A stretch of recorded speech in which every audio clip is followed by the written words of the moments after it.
If I were the devil, if I were the prince of darkness, I'd use progress as my disguise. I wouldn't rage against you, I'd seduce you.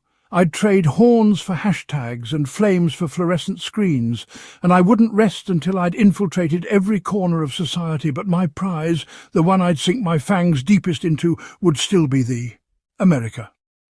I'd begin by rebranding sin as self-expression. I'd whisper into children's ears, "You were born in the wrong body," and into their phones, "Your feelings define your truth." I'd twist compassion into compromise and tolerance into tyranny. I'd use the rainbow, not as a sign of God's covenant, but as a banner of rebellion waved proudly in my parade. If I were the devil, I'd digitize deception. I'd replace pastors with influencers and pulpits with platforms.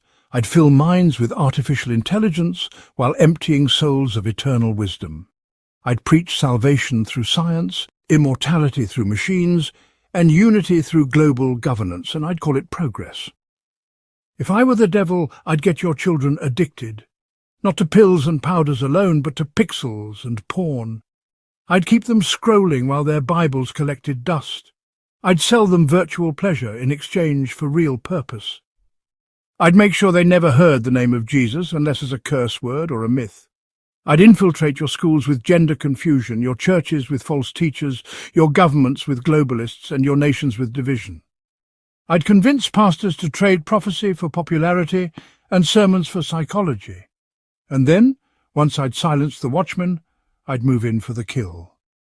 If I were the devil, I'd make morality relative, history revisionist, and truth a hate crime. I'd turn fathers passive, mothers prideful, and children rebellious and entitled.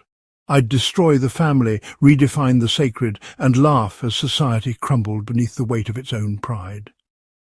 If I were the devil, I'd build a digital beast, one that sees all, tracks all, and eventually marks all. I'd call it convenience. Cashless, wireless, contactless, soulless. I'd build a world where no one can buy or sell unless they bow to me. And they won't even realize it because I've already trained them to scan their palm and scan their soul. If I were the devil, I wouldn't need to roar, I'd only need to whisper. Trust the system, love is love. You're your own God. And I'd smile because you'd believe me. Yes, if I were the devil, I'd keep right on doing exactly what I'm doing. And you'd keep calling it freedom.